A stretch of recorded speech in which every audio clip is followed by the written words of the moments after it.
और भारत पाकिस्तान के डीजीएमओ स्तर की बैठक की जानकारी सामने आ रही है। 12 बजे दोपहर में ये दोनों डीजीएमओ के बीच में बातचीत का समय निर्धारित हुआ है। सीज फायर के बाद बेहद अहम बैठक मानी जा रही है। सीज फायर जारी रखने पर बातचीत होगी। ऑपरेशन सिंदूर के बाद किस तरीके से दोनों देशों के बीच से यहाँ हमने देखा था कि जंग जैसे हालात बनते नजर आए थे। सीज फायर का ऐलान किया गया और अब इसी को लेकर के डीजीएमओ स्तर की जो बैठक है वो आज दोपहर 12 बजे होनी है। सीज फायर जारी रखने पर फोकस होगा, बातचीत होगी। तो दोपहर 12 बजे भारत पाकिस्तान के डीजीएमओ की जो बैठक है उसका समय निर्धारित हुआ है और क्या इससे समाधान निकल पाएगा इस बातचीत से, इस बैठक पर नजर रहेगी। दोपहर 12 बजे बैठक होगी।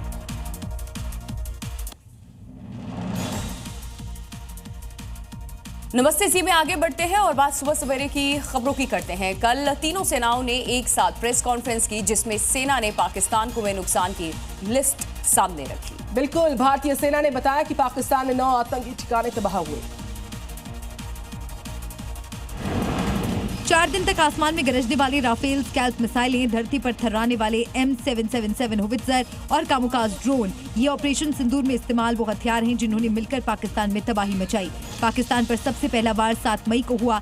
आतंक पर एक्शन के बाद पाकिस्तान ने पलटवार की कोशिश तो की, फिर मुंह की खानी पड़ी। पाकिस्तान ने 8 से 9 मई की रात 300 से 400 तुर्की निर्मित सोंगर सशस्त्र ड्रोन से भारत के 36 स्थानों पर हमले की कोशिश की, जिसके एक ड्रोन की कीमत लगभग $24,000 बताई जा रही है। रडार इकाइयां, गोला बारूद भंडार और कमांड सेंटर ध्वस्त हो गए।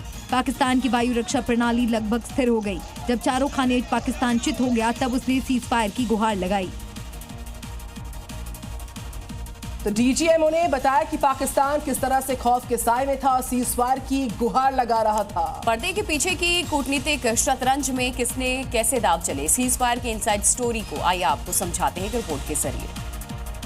शनिवार की दोपहर ठीक 3:35 पर एक फोन कॉल ने 4 दिनों से सुलग रही उपमहाद्वीप की धधकती सरहदों पर जैसे जलता दीप बुझा दिया हो। ये कॉल पाकिस्तान के DGMO major general Kashif Abdullah की ओर से भारत के लेफ्टिनेंट जनरल राजीव घई को आया। शब्द तो साधारण थे पर प्रभाव असाधारण, जैसे युद्ध के कगार पर खड़ा इतिहास एक पल को ठिठक गया हो। ये उन कूटनीतिक चालों की परिणति थी जो वॉशिंगटन, दिल्ली और इस्लामाबाद के बंद कमरों में चली थी।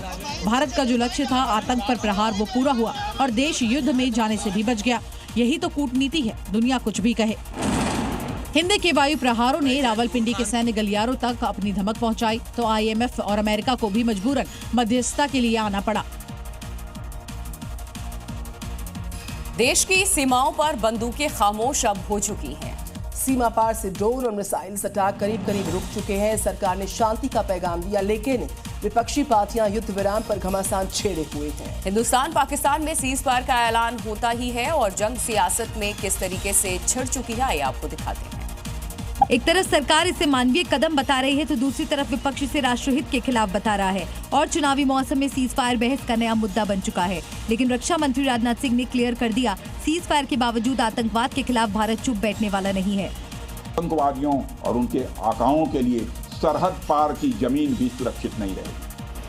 वैसे सीज फायर का मतलब क्या सिर्फ सरहद पर बमबारी बंद कराना है या फिर इसके पीछे कोई रणनीतिक सोच भी है? सवाल ये भी, क्या विपक्ष इस मुद्दे पर केवल राजनीतिक बढ़त लेना चाहता है या वाकई देश की सुरक्षा को लेकर चिंतित है? बॉर्डर पर गोली नहीं चल रही लेकिन राजनीति के मैदान में सीज फायर पर जुबानी गोलाबारी तेज है। सवालों की बौछार है और सरकार डिफेंडिंग मोड में है।